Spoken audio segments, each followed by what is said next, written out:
Welcome to competitive cracker. ഞാൻ പ്രിയങ്ക ഹരി. ഞാൻ ശ്യാമ. ഞങ്ങൾ ഇന്ന് വീഡിയോയിൽ ഡിസ്കസ് ചെയ്യാൻ പോകുന്നത് ഡയറി ഫാം ഇൻസ്ട്രക്ടർ എന്ന ഒരു തസ്തികയിലേക്ക് വിളിച്ച പരീക്ഷയുടെ കുറച്ച് ഡീറ്റെയിൽസ് ആണ്. കാരണം എന്താണെന്ന് വെച്ചാൽ അപ്ലിക്കേഷൻ വിളിച്ച സമയത്ത്, അതായത് നോട്ടിഫിക്കേഷൻ വന്ന സമയത്ത് ഒരുപാട് ശ്രദ്ധിക്കപ്പെടാതെ പോയ ഒരു തസ്തികയായിരുന്നു ഈ ഒരു എക്സാം എന്ന്, അല്ലെങ്കിൽ ഈ ഒരു തസ്തിക എന്ന് പറയുന്നത്. അത് കഴിഞ്ഞ് കൺഫർമേഷൻ വന്നപ്പോഴാണ്, അല്ലെങ്കിൽ അതിൻ്റെ ആ ഒരു കൺഫർമേഷൻ വന്ന സമയത്താണ് നമ്മൾ അറിയുന്നത് 1,00,000-ഓളം അപ്ലിക്കൻസ് ഈ എക്സാമിൽ അപ്ലൈ ചെയ്തിട്ടുണ്ട്. പക്ഷേ കൺഫർമേഷന് ശേഷം അത് 70,000 കുറഞ്ഞു വന്നു. അതിൻ്റെ അർത്ഥം എന്താണ്? നമ്മൾ കോമ്പീറ്റ് ചെയ്യാൻ പോകുന്ന ആളുകളുടെ എണ്ണം വളരെയധികം കുറഞ്ഞിട്ടുണ്ട്. സോ ഈ ഒരു എക്സാമിന് ഇനിയും പ്രിപ്പയർ ചെയ്താൽ ഇത്തരം നല്ലൊരു പോസ്റ്റിലേക്ക് നമുക്ക് കയറാൻ സാധിക്കുമോ? അപ്പം അതിനുള്ള ഒരു സൊല്യൂഷൻ കൂടിയാണ് ഈ വീഡിയോ. അതുകൊണ്ട് ഈ ഒരു വീഡിയോ പൂർണ്ണമായും കാണാൻ പ്രത്യേകം ശ്രദ്ധിക്കുക. അപ്പം മിസ്സേ, പുതിയ സിലബസ് വന്നപ്പം നമുക്കിപ്പോൾ നല്ലൊരു ധാരണയുണ്ട് അല്ലേ നമ്മുടെ പോർഷൻസിനെ കുറിച്ച്. അപ്പം അതിൽ നമുക്കറിയാം, മാത്സ് പഠിച്ച, ബയോളജി അറിയുന്ന കുട്ടികളാണ് ഈ ഒരു തസ്തികയിലേക്ക് അപ്ലൈ ചെയ്തിരിക്കുന്നത്. 100 മാർക്കിലാണ്. പക്ഷെ ഒരു സാധാരണ ഡിഗ്രി ലെവൽ എക്സാമിനെ അപേക്ഷിച്ച് ഈ ഡയറി ഫാം ഇൻസ്ട്രക്ടറിൽ ജോലി കിട്ടാനുള്ള സാധ്യത കൂടുതലല്ലേ? അതെ, വളരെ കൂടുതലാണ്. കാരണം എന്താണെന്ന് വെച്ചാൽ നമ്മൾ കോമ്പീറ്റ് ചെയ്യുന്നത് ഒരു വലിയ ആൾക്കാരുടെ കൂടെ അല്ല. കാരണം ഇതിൽ ഒരു ഡിഗ്രി ലെവൽ എക്സാം ആണ്, പ്രിലിംസ് ഒന്നുമില്ല, നേരിട്ട് പരീക്ഷയിലേക്കാണ് പോകുന്നത്. നമ്മൾ ആ എക്സാം ക്രാക്ക് ചെയ്ത് കഴിഞ്ഞാൽ നമുക്ക് ജോലി ഉറപ്പാണ്. വളരെ അട്രാക്റ്റീവായൊരു സാലറി പാക്കേജുമാണ് ഈ ഒരു ജോലിക്കുള്ളത്. ഇതിൻ്റെ ഒരു സിലബസ് എന്ന് വെച്ചാൽ, ഇപ്പോൾ സിലബസ് നമുക്ക് ഏറ്റവും അടുത്താണ് പുതിയ സിലബസ് വന്നിട്ടുള്ളത്. സിലബസിൻ്റെ ഒരു രീതി എങ്ങനെയെന്ന് വെച്ച് കഴിഞ്ഞാൽ 20 മാർക്കാണ് ഫിസിക്സിന്, 20 മാർക്ക് കെമിസ്ട്രിക്ക്. അപ്പോൾ +2 പഠിച്ചൊരു കുട്ടിക്ക് ഫിസിക്സ് അറിയാം, കെമിസ്ട്രി അറിയാം. മാത്രമല്ല മാത്സ് 20 മാർക്കിന്. ഓക്കെ, പിന്നെ ബയോളജി വരുന്നതിൽ ബോട്ടണി 10, സുവോളജി 10, അങ്ങനെയാണ് അതിൻ്റെ ഡിവിഷൻ വരുന്നത്. അപ്പോൾ ബയോളജി സയൻസ് എടുത്തൊരു കുട്ടി ഉറപ്പായിട്ടും ബോട്ടണിയും സുവോളജിയും പഠിച്ചിട്ടുണ്ട്. അപ്പോൾ അവർക്കൊരു 80 മാർക്കിന്റെ വെയിറ്റേജ് അവിടെ ഉണ്ട്. 80 മാർക്ക് അവർക്ക് പുതുതായി ഒന്നും പഠിക്കേണ്ട ആവശ്യമില്ല. പിന്നെ നമുക്കൊരു പുതിയ മേഖല എന്ന് പറയുന്നത് ഡയറി സയൻസ് ആണ്. 20 മാർക്ക് ഡയറി സയൻസിന്റെ ഒരു മേഖലയിൽ വരുന്നത്. നമ്മൾ അതിനൊരു പെർട്ടിക്കുലർ ആയിട്ട് നമ്മൾ കുറച്ച് സമയം കണ്ടെത്തി പഠിക്കുന്നത് വേണം. കാരണം ഡയറി സയൻസ് നമുക്ക് അത്ര പരിചയമില്ലാത്തൊരു ഏരിയയാണ്. എന്നാലും അത്ര വലിയൊരു സ്റ്റാൻഡേർഡിലേക്കൊന്നും പോകാത്ത, നമുക്ക് പഠിച്ചാൽ കിട്ടാവുന്ന ക്വസ്റ്റ്യൻസ് ആണ് ആ ഡയറി സയൻസ് എന്ന് വരുന്ന ക്വസ്റ്റ്യൻസ് എന്ന് പറയുന്നത്. അന്നേരം physics, chemistry, maths, botany, zoology. ഫിസിക്സിൻ്റെ ഒരു നിലവാരം എന്ന് പറയുമ്പോൾ +2 ടോപ്പിക്സ് ആണ് മിക്ക ടോപ്പിക്സും. അന്നേരം കെമിസ്ട്രി ആണെങ്കിൽ തന്നെ, കാരണം ഫിസിക്സ് പഠിച്ച +2 നമ്മൾ ഫിസിക്സ് പഠിക്കുന്നുണ്ട്, കെമിസ്ട്രി പഠിക്കുന്നുണ്ട്, മാത്സ് പഠിക്കുന്നുണ്ട്, ബോട്ടണി, സുവോളജി പഠിക്കുന്നുണ്ട്. 20 മാർക്കാണ് വരുന്നത് ഫിസിക്സിലാണെങ്കിലും കെമിസ്ട്രിയിലാണെങ്കിലും. ഒരു +2 ലെവലിലാണ് അവിടെ ഒരു കണ്ടന്റ് വരുന്നുള്ളൂ മിസ്സേ. അപ്പോൾ ഒരു +2 പഠിച്ച ഒരാളായിരിക്കുമല്ലോ ഇതിൽ അപ്ലൈ ചെയ്തിട്ടുണ്ടായിരിക്കുക. അന്നേരം ഈ +2 പഠിച്ച ടോപ്പിക്സ് നമ്മൾ പഠിച്ചിട്ടുണ്ട്. ചിലപ്പോൾ നമ്മൾ ഒരുപാട് വർഷം ഗ്യാപ്പുള്ള ആളായിരിക്കും, ഒരുപാട് കാലമായിട്ടുണ്ടാവും പഠിച്ചിട്ടുണ്ടാവുക. പക്ഷേ ഇപ്പോൾ ഓരോ വാക്കുകൾ കേട്ടാൽ, മെക്കാനിക്സ് ഓഫ് ഫ്ലൂയിഡ്സ് എന്നൊരു വാക്ക് കേട്ട് കഴിഞ്ഞാൽ ഫിസിക്സിലെ നമുക്ക് കേട്ട് പരിചയം ഉണ്ടായിരിക്കും. പക്ഷെ അത് എന്താണ്, എന്തൊക്കെയോ നമുക്കറിയാം, ഏതൊക്കെയോ ലോകളാണ്, പാസ്കൽസ് ലോടെ പറയുന്നുണ്ട്, ബെർണോളിസ് പ്രിൻസിപ്പിൾ പറയുന്നുണ്ട്. പക്ഷെ എന്താണ്, എന്തെങ്കിലും ഒക്കെ ആ ലോനെ കുറിച്ച് അറിയുന്നുണ്ടാവും. പക്ഷെ കൃത്യമായി നമ്മളത് വിട്ടുപോയിട്ടുണ്ടാവും ഒരു പക്ഷേ ഗ്യാപ്പ് വന്നിട്ടുണ്ടെങ്കിൽ. അപ്പോൾ നമ്മൾ ചെയ്യേണ്ടത് വീണ്ടും നമ്മൾ അതൊക്കെ നോക്കി ഒന്ന് റീഫ്രഷ് ചെയ്യുക. കാരണം അത്രയേ ഉള്ളൂ. കാരണം ഫിസിക്സ് ഒന്ന് റീഫ്രഷ് ചെയ്യുക, കെമിസ്ട്രി ഒന്ന് റീഫ്രഷ് ചെയ്യുക, അതുപോലെ തന്നെ ബോട്ടണി, സുവോളജി, മാത്സ്, ഇതെല്ലാം നമ്മൾ ആ +2 പഠിച്ച കാര്യങ്ങൾ ഒന്നും കൂടി എടുത്ത് വെച്ച് വൃത്തിയായി പഠിക്കുക. നമ്മൾ കൃത്യമായി പഠിച്ചാൽ ഇഷ്ടംപോലെ, അതായത് എന്തായാലും ഈ എക്സാം ക്രാക്ക് ചെയ്യാവുന്നതേ ഉള്ളൂ. കാരണം നമുക്ക് 1 മാസം ഉണ്ട് മുന്നിൽ. 1 മാസം എന്ന് പറഞ്ഞാൽ നമ്മളൊരു ടൈം ടേബിൾ വെച്ചിട്ട് ഈ ഫിസിക്സും കെമിസ്ട്രിയും മാത്സും നമ്മുടെ ബയോളജിയും ഇത് പഠിച്ചു കഴിഞ്ഞാൽ തന്നെ 80 മാർക്ക് നമുക്ക് ഉറപ്പ് വരുത്താൻ സാധിക്കും. പിന്നുള്ളത് ഈ ഡയറി സയൻസ് ആണ്. അതിന് നമ്മൾ പെർട്ടിക്കുലർ ആയിട്ട് ടൈം കണ്ടുപിടിച്ച് നമ്മൾ മെനക്കെട്ട് അത് പ്രിപ്പയർ ചെയ്യുന്നത്. കാരണം കുറച്ച് നമുക്ക് അറിയാത്ത മേഖലയാണ്. അപ്പോൾ ബാക്കി ഒരു 80 മാർക്ക് നമുക്ക് ഷുവർ ആക്കാവുന്ന ഒരു രീതിയാണുള്ളത്. പക്ഷെ ഞാൻ ചോദിച്ചോട്ടെ, ഈ 2 മാസം സമയമുണ്ട്. 2 മാസം എന്ന് പറഞ്ഞാൽ നവംബർ ഫുള്ളായിട്ട് കിട്ടുന്നുണ്ട്, ഡിസംബറിൽ ഒരു 15 ദിവസത്തോളം, 16-നാണല്ലോ എക്സാം പറയുന്നത്. ഈ 1 മാസം നല്ല രീതിയിൽ എഫേർട്ട് ഇട്ടാൽ ഷുവർ ആയിട്ടും ഈ സിലബസ് കവർ ചെയ്യാൻ പറ്റും. ഷുവർ ആയിട്ടും പറ്റും മിസ്സേ. കാരണം എന്താ വെച്ചാൽ നമ്മൾ പഠിച്ച കാര്യങ്ങളാണ്. നമ്മൾ എവിടേക്കോ മറന്ന്, നമുക്ക് ചിലതൊക്കെ അറിയുന്നുണ്ടാവില്ല, ചിലത് നമുക്ക് അറിയുന്നുണ്ടാവും, അതിലേക്ക് നമ്മൾ വന്നിട്ടില്ല, പഠിക്കുന്ന സമയത്ത് ചിലപ്പോൾ നമ്മൾ വിട്ടുപോയിട്ടുണ്ടാവും. അങ്ങനത്തെ കാര്യങ്ങൾ നമ്മൾ മെനക്കെട്ടിരുന്ന് പഠിച്ചാൽ മതി. കാരണം എന്താണെന്ന് വെച്ചാൽ നമുക്ക് മെയിനായിട്ടൊരു ഉപകാരം ഈ എക്സാമിലുള്ളത്, ഒരു +. GK സിലബസിലില്ല. അപ്പൊ ജി കെ ഇല്ല പറഞ്ഞാൽ നമ്മുടെ ആ ഒരു competition level G K vast ആയി കിടക്കുന്ന ഒരു വിഷയമാണ് അല്ലേ. ഇതിപ്പോ കറക്റ്റായി സിലബസ് ഉണ്ട്, നമ്മൾ പഠിച്ച വിഷയങ്ങൾ തന്നെയാണ്, നമുക്ക് അറിയാവുന്ന കാര്യങ്ങൾ തന്നെയാണ്, നമ്മൾ അത് എന്ത് ചെയ്യണം, റീഫ്രഷ് ചെയ്തെടുക്കുക വേണ്ട. ജി കെ വന്നു കഴിഞ്ഞാൽ നമുക്ക് ജി കെ ഒരുപാട് ലെവലിലേക്ക് പോകാം, എന്ത് വേണമെങ്കിൽ ക്വസ്റ്റ്യൻ ചോദിക്കാം.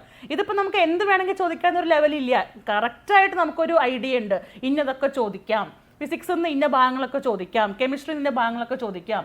ഡയറി സയൻസ് മാത്രം നമുക്ക് പരിചയമില്ലാത്തൊരു മേഖലയാണ്, അത് നമ്മൾ ഇത്തിരി എഫേർട്ട് എടുത്താൽ പഠിക്കാവുന്ന ഒരു ഏരിയയുമാണ്.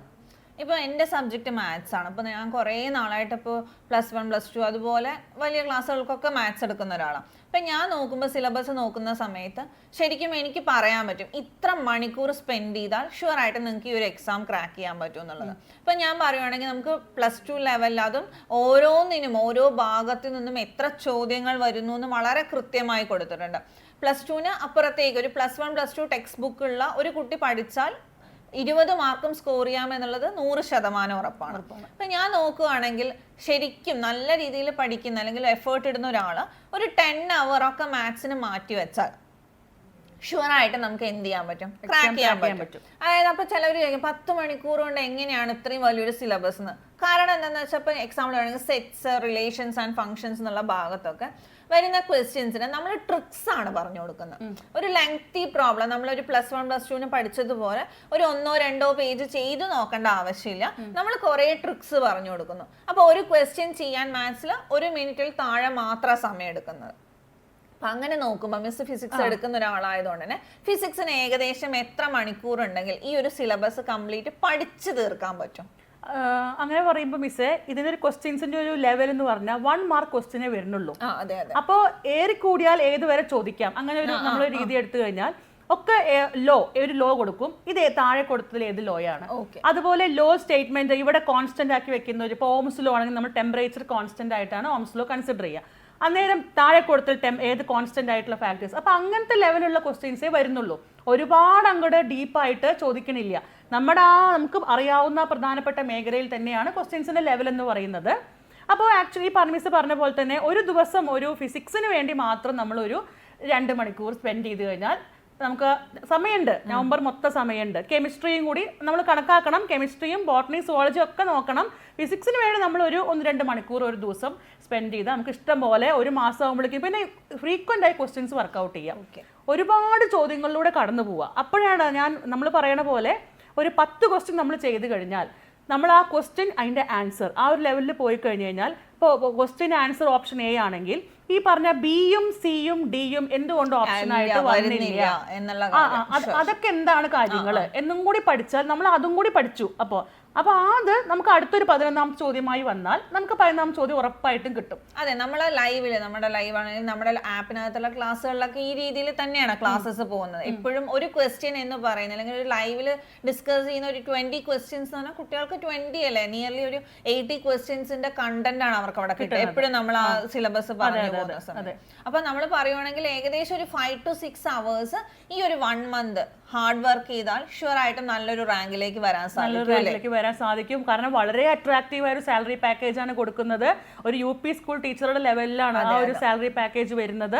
നമുക്കൊരു ഒറ്റ പരീക്ഷയുള്ളൂ, സമയമുണ്ട്, നമുക്ക് പഠിച്ച കാര്യങ്ങൾ ഒന്നും കൂടി പഠിക്കുക, ഒന്നും കൂടി റീഫ്രഷ് ചെയ്യുക, ഒന്നും കൂടി എക്സാമിന് വേണ്ടി റെഡി ആവുക, റിവൈസ് ചെയ്യാനുള്ള ഒരു സമയം കൂടി കയ്യിലുണ്ട്. ഒരു 10 ദിവസം റിവൈസ് ചെയ്യാനും കൂടി മാറ്റി വെച്ചാൽ സുഗമമായിട്ട് എക്സാം നമുക്ക് ക്രാക്ക് ചെയ്യാൻ പറ്റും. ഇപ്പൊ എക്സാമ്പിൾ പറയുകയാണെങ്കിൽ ഇപ്പൊ നമ്മൾ പറഞ്ഞു 5 to 6 hours സ്പെൻഡ് ചെയ്താൽ നമുക്ക് നല്ലൊരു റാങ്കിലേക്ക് വരാമെന്ന്. പക്ഷെ ഇവിടെ നെഗറ്റീവ് മാർക്കുള്ള എക്സാം ആണ്, എല്ലാ ഭാഗത്തു നിന്നും ഈക്വൽ ഇമ്പോർട്ടൻസോടെ ക്വസ്റ്റ്യൻസ് വരുമെന്ന് നമുക്ക് എക്സ്പെക്ട് ചെയ്യാം. എങ്കിലും ചില രീതിയിലുള്ള മാറ്റങ്ങൾ വരും. ഇപ്പൊ ഞാൻ നിങ്ങൾക്ക് മാത്സിൽ വേണമെങ്കിൽ ഒഴിവാക്കാവുന്ന, അതായത് കുറച്ച് ലെങ്തി ക്വസ്റ്റ്യൻസ് ആയിരിക്കും, അതുകൊണ്ട് നിങ്ങൾക്ക് വേണമെങ്കിൽ പഠിച്ചു പോവാം, പക്ഷെ എക്സാം ഹാളിൽ നിന്ന് ഒഴിവാക്കാൻ സാധിക്കുന്ന കുറച്ച് ഭാഗങ്ങളുണ്ട്. എക്സാമ്പിൾ ഞാൻ പറഞ്ഞുതരാം, അതൊക്കെ നിങ്ങൾക്ക് നോക്കി വെക്കാം, പഠിച്ചു വെക്കാം. പക്ഷെ എന്താണ് അതിന് വേണ്ടിയിട്ട് സ്പെൻഡ് ചെയ്യരുത്. ഇപ്പൊ ഇവിടെ നോക്കുക, മാത്സിൽ third topic differentiability and continuity എന്നുള്ളൊരു പോർഷൻ വരുന്നുണ്ട്. അതിനകത്ത് വരുന്നതാണ് ഇൻക്രീസിങ് ആൻഡ് ഡിക്രീസിങ് ഫങ്ഷൻസ് എന്നത്. ഈ ഇൻക്രീസിങ് ആൻഡ് ഡിക്രീസിങ് ഫംഗ്ഷന്റെ ഒരു പ്രത്യേകത എന്താണെന്ന് വെച്ചാൽ മിക്കവാറും ചോദിക്കുന്ന ക്വസ്റ്റ്യൻ ഏത് ഇന്റർവെല്ലിനകത്താണ് ഗിവൺ ഫംഗ്ഷൻ ഇൻക്രീസിങ് ആവുന്നത് അല്ലെങ്കിൽ ഡിക്രീസിങ് ആവുന്നതെന്നാണ്. അപ്പോൾ ട്രിഗ്നോമെട്രിക് ഫംഗ്ഷൻ വരുമ്പോൾ അല്ലെങ്കിൽ ഒരു റാഷണൽ ഫംഗ്ഷൻ ഒക്കെ വരുമ്പോൾ കുറച്ച് ചെയ്ത് നോക്കുമ്പോഴായിരിക്കും നമുക്ക് അത് ഏത് ഫംഗ്ഷൻ അകത്താണ് ഇൻക്രീസിങ് ഡിക്രീസിങ് എന്ന് വരുന്നത്. പക്ഷെ അവിടെ നിന്ന് വരുന്നത് ആകെ ഒരു മാർക്കാണ്. ടാൻജൻസ് ആൻഡ് നോർമൽസും ഇൻക്രീസിങ് ആൻഡ് ഡിക്രീസിങ്ങും കൂടിയാണ് ഒരു മാർക്ക് വരുന്നത്. ടാൻജൻസ് ആൻഡ് നോർമൽസ് ആണെങ്കിൽ ഒരു മാർക്കിന് കുഴപ്പമില്ല, നമുക്ക് ചെയ്തു പോകാം. ജസ്റ്റ് ഡെറിവേറ്റീവ് കണ്ടുപിടിച്ചിട്ട് നമുക്ക് അതൊന്ന് കണക്ട് ചെയ്ത് നോക്കിയാൽ ആൻസറിലോട്ട് എത്താൻ പറ്റും. അപ്പൊ ഇങ്ങനത്തെ സിറ്റുവേഷനിൽ ആ ഒരു പ്രോബ്ലത്തിൽ നമ്മളിങ്ങനെ സ്റ്റിക്ക് ഓൺ ചെയ്ത് നിൽക്കാതെ അടുത്ത പ്രോബ്ലത്തിലോട്ട് പോവാം. അതുപോലെ മിസ്സിന് ഫിസിക്സിൽ ഏതെങ്കിലും ടോപ്പിക് പറയാമോ? മിസ്സേ, ഫിസിക്സിന്റെ ഒരു ടോപ്പിക് എന്ന് പറഞ്ഞാൽ ഫണ്ടമെന്റൽ തുടങ്ങുന്നുണ്ട്. അതായത് എങ്ങനെ യൂണിറ്റ്സ് ആൻഡ് മെഷർമെന്റ്സ്, യൂണിറ്റുകൾ എന്താണ്, പ്രിലിമിനറി ആയിട്ട് എങ്ങനെ യൂണിറ്റ് ഡയമെൻഷൻ അനാലിസിസ് വരുന്നുണ്ട്. അപ്പൊ അത് കഴിഞ്ഞ ക്വസ്റ്റ്യൻ പേപ്പറിലൊക്കെ ക്വസ്റ്റ്യൻ ചോദിച്ചൊരു ഏരിയ ആണ് ഡയമെൻഷൻ അനാലിസിസ്. നമുക്ക് അറിയുന്നുണ്ടായിരിക്കും ആ ഒരു ഏരിയ എങ്ങനെയാണ് ഒരു ഇക്വേഷന്റെ ഡയമെൻഷനാലിറ്റി ചെക്ക് ചെയ്യുക എന്നുള്ളത്. കാരണം നമുക്ക് +2 പഠിക്കുമ്പോൾ തന്നെ നമ്മൾ പഠിക്കുന്ന കാര്യമാണ്. പിന്നെ വരുന്ന ഒരു റീജിയൻ എന്ന് പറഞ്ഞാൽ ഒരു ലൈനിലുള്ള മോഷനെ കുറിച്ച്, പ്ലെയിനിലുള്ള മോഷനെ കുറിച്ച്, വർക്ക് എന്താണ്, അതൊക്കെ നമ്മൾ പ്രിലിമിനറി ബേസിക് ക്ലാസ് മുതൽ പഠിക്കേണ്ടതാണ്. വർക്ക് എന്താണ്, എനർജി എന്താണ്, പവർ എന്താണ്. പക്ഷേ ഈ പറഞ്ഞ പോലെ ചിലപ്പോൾ നമുക്ക് ചോദിച്ചു കഴിഞ്ഞാൽ സത്യത്തിൽ ഇത് പറയാൻ അറിയുന്നുണ്ടായിരിക്കില്ല, ഇവരുടെ യൂണിറ്റിനെ കുറിച്ച് നമുക്ക് അത്ര വിവരം ഉണ്ടാവില്ല, അങ്ങനെയൊക്കെ ആയിരിക്കും. കാരണം എനർജിയും പവറും ഒക്കെ നമ്മൾ കേട്ട് പരിചയമുള്ള വാക്കുകളാണെങ്കിൽ പോലും ഡീപ്പ് ഇൻഡിവിജ്വലായി ചോദിക്കുമ്പോൾ നമുക്ക് ആൻസർ എഴുതാൻ ചിലപ്പോൾ നമ്മൾ അത്ര ആയിട്ടുണ്ടാവില്ല, അല്ലെങ്കിൽ നമുക്ക് അറിയുന്നുണ്ടാവില്ല. അപ്പോൾ അങ്ങനത്തെ ബേസിക് ടോപ്പിക്സേ ഉള്ളൂ. കുറച്ചൊരു നമ്മളൊരു കുഴപ്പിക്കുന്ന ഭാഗം എന്ന് പറയുമ്പോൾ ആക്ച്വലി ഈ ഒപ്റ്റിക്സ് ഒക്കെ ഉണ്ട് സിലബസിൽ. റേ ഒപ്റ്റിക്സ്, വേവ് ഒപ്റ്റിക്സ് എന്നൊക്കെ ഉണ്ട്. അതൊക്കെ നമ്മളെ കുറച്ചൊന്ന് കൺഫ്യൂസ് ചെയ്യുന്ന ഭാഗമാണ്. പക്ഷേ എന്നാൽ അതൊന്നൊക്കെ ഈ മിസ് പറഞ്ഞ പോലെ തന്നെ ഒരു മാർക്കേ ഉള്ളൂ. അപ്പോൾ നമുക്ക് വേണമെങ്കിൽ അതിനെ അവോയ്ഡ് ചെയ്യാം. അതുപോലെ മാഗ്നറ്റിസം എന്ന് പറയുന്ന ഒരു വലിയ ചാപ്റ്റർ ഉണ്ട്. അതിലാണെങ്കിൽ എർത്ത് മാഗ്നറ്റിസം, അതായത് ഭൂമി എങ്ങനെ ഒരു മാഗ്നറ്റായി കണക്കാക്കുന്നു, അതിൻ്റെ ഓരോ നോർത്ത് പോൾ സൗത്ത് പോളിൻ്റെ കാര്യങ്ങൾ, ഡിപ്പ്, ഡിക്ലിനേഷൻ, അതുപോലെ ഓരോ ടോപ്പിക്സ് വരുന്നുണ്ട്. അപ്പോൾ അതൊക്കെ നമുക്ക് വേണമെങ്കിൽ ഒഴിവാക്കാം. കാരണം ആ ഹോൾ സെക്ഷനിൽ മിസ്സേ ഒരു മാർക്കേ വരുന്നുള്ളൂ. അപ്പോൾ എളുപ്പമായിട്ട് പഠിക്കാവുന്ന ഏരിയാസ് ഉണ്ട്. അതായത് സോളിഡ്സ്, മെക്കാനിക്സ് ഓഫ് സോളിഡ്സ് എന്താണ്, സ്ട്രെസ് എന്താ, സ്ട്രെയിൻ എന്താ, അതുപോലെ പാസ്കൽസ് ലോ എന്താ. ചോദിക്കുന്നവർക്ക് വളരെ താല്പര്യമുള്ളൊരു ഏരിയയാണ് Pascal's law, surface tension, viscosity, ഈ വക ഏരിയാസ് ഒക്കെ നല്ല ഇഷ്ടമുള്ള ഒരു ഏരിയാസ് ആണ്. ഇഷ്ടംപോലെ ക്വസ്റ്റ്യൻസ് ആവുന്ന ചോദിക്കുന്നുണ്ട് ആ ഭാഗം. അതുപോലെ വർക്ക് എനർജി തിയറം എന്താണ്, അങ്ങനത്തെ ഏരിയയൊക്കെ നമുക്ക് ഒന്ന് റെഡി ആവാവുന്നേ ഉള്ളൂ. അതുപോലെ തന്നെ ഹീറ്റ് ആൻഡ് തെർമോഡൈനാമിക്സ്, അതാണെങ്കിലും ബേസിക് ആയിട്ടുള്ള കാര്യങ്ങളേ ഉള്ളൂ. അപ്പോൾ അത് നമുക്ക് പഠിച്ചാൽ കിട്ടാവുന്ന ഏരിയയാണ്. ഒഴിവാക്കാവുന്ന ഏരിയ എന്ന് പറഞ്ഞാൽ ഈ പറഞ്ഞ പോലെ മാഗ്നറ്റിസം വേണമെങ്കിൽ, മാഗ്നറ്റിസം ഒരു ഹയർ ലെവൽ വേണമെങ്കിൽ ഒഴിവാക്കാം. റേ ഒപ്റ്റിക്സ് അതുപോലെ വേവ് ഒപ്റ്റിക്സ് ഒക്കെ ഒന്ന് ഒഴിവാക്കാം. എന്നാലും നമുക്കുണ്ട്, അതിനധികം ക്വസ്റ്റ്യൻസ് ചോദിച്ച് കണ്ടിട്ടില്ല ആ ഭാഗത്തുനിന്ന്. എന്നാലും നമുക്ക് ഇഷ്ടംപോലെ കണ്ടന്റ് ഉണ്ട്. ഒരു മാർക്കിന്റെ ലെവലിലുള്ള ക്വസ്റ്റ്യൻസേ വരുള്ളൂ.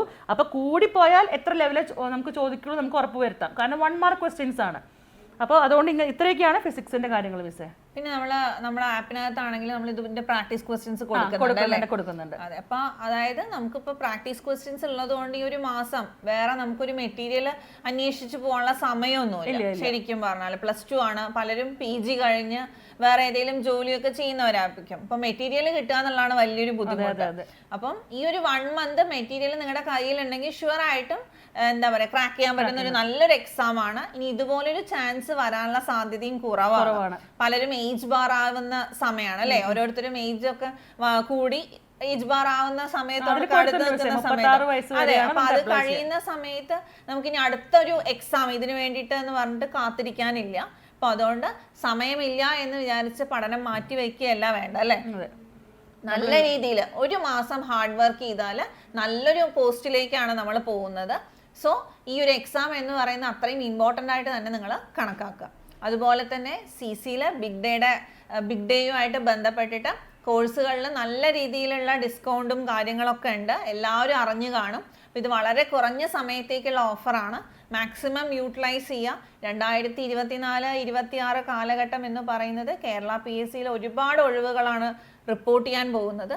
അതുകൊണ്ട് തന്നെ ഈ ഒരു അവസരം, ഈ ഒരു വർഷം ഇന്ന് തന്നെ പഠിച്ചു തുടങ്ങിയാൽ നിങ്ങളെ കാത്തിരിക്കുന്നത് നല്ലൊരു ഗവൺമെന്റ് ജോലിയാണ് അല്ലേ മിസ്സേ? അതെ, നല്ലൊരു സാലറി പാക്കേജ് ഉള്ള ഒരു സിംഗിൾ എക്സാം കൊണ്ട് നമുക്ക് നേരിട്ട് സർക്കാർ ജോലിയിലേക്ക് കടക്കാവുന്ന ഒരു എക്സാമാണ്. അപ്പം ഇനി ഒരുപാട് കാലമായി പഠിച്ചു ഇരുന്ന കുട്ടികളുമായിട്ട് കോമ്പീറ്റ് ചെയ്യാൻ പോകുന്നുള്ള ചിന്തയൊന്നും വേണ്ട. കാരണം പുതിയ സിലബസ് എക്സാം ഡേറ്റ് ഡിക്ലെയർ ചെയ്ത സമയത്താണ് വരുന്നത്.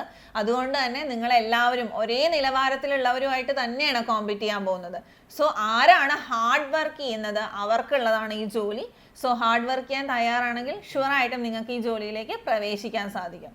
Team competitive cracker dairy farm instructor എന്ന കോഴ്സിലേക്ക് മാത്രമായിട്ട് ഒരു വലിയ പാനൽ ഓഫ് ടീച്ചേഴ്സിനെയാണ് അണിനിരത്തിയിരിക്കുന്നത്. നല്ല രീതിയിൽ ക്വാളിഫൈഡ്, അതായത് ഓരോ സബ്ജക്ട് സ്പെഷ്യലൈസ് ചെയ്ത ടീച്ചേഴ്സിനെ തന്നെയാണ് നമ്മൾ കൊണ്ടുവന്നിരിക്കുന്നത്. ഇപ്പോൾ മിസ് ഫിസിക്സ് എടുക്കുന്നുണ്ടെങ്കിൽ മിസ് സെറ്റിനും നെറ്റിനും ഒക്കെ ക്ലാസ് എടുക്കുന്ന ടീച്ചറാണ്. അതുകൊണ്ട് തന്നെ ആ ഒരു നിലവാരത്തിലുള്ള ടീച്ചേഴ്സ്, ഓരോ സബ്ജക്റ്റിനും സബ്ജക്ട് എക്സ്പേർട്സ് തന്നെയാണ് വരുന്നത്. സോ നമുക്ക് വേറെ സമയം അവിടെ കളയുന്നില്ല. ഓരോരുത്തർക്കും അതിന് കറസ്പോണ്ടിങ് ടീച്ചേഴ്സ് ഉള്ളത് കൊണ്ട് നിങ്ങൾക്ക് വേണ്ടത് മാത്രമാണ് ലഭിക്കുന്നത്. ഒരുപാടുമില്ല, ഒരുപാട് കുറവുമില്ല. ആവശ്യത്തിനുള്ള കാര്യങ്ങൾ മാത്രമാണ് CC-യിലൂടെ കിട്ടുന്നത്. അപ്പം അതുകൊണ്ട് തന്നെ കൂടുതൽ വിവരങ്ങൾക്ക് ഈ കോഴ്സുമായി ബന്ധപ്പെട്ട് ഇനി എങ്ങനെയാണ് കോഴ്സ് എടുക്കുക, അഡ്മിഷൻ എടുക്കുക, എങ്ങനെയാണ് പഠിച്ചു തുടങ്ങുക എന്നുള്ള കാര്യങ്ങൾക്കൊക്കെ നമ്മുടെ ബോർഡ് നമ്പറിൽ കോൺടാക്ട് ചെയ്യുക. ഒരു മാസം വളരെ നിർണായകമാണ്. നല്ല രീതിയിൽ തന്നെ പഠിച്ചാൽ ഷുവറായിട്ട് നിങ്ങൾക്ക് ഈ ജോലിയിലേക്ക് പ്രവേശിക്കാൻ സാധിക്കും. All the best. Thank you.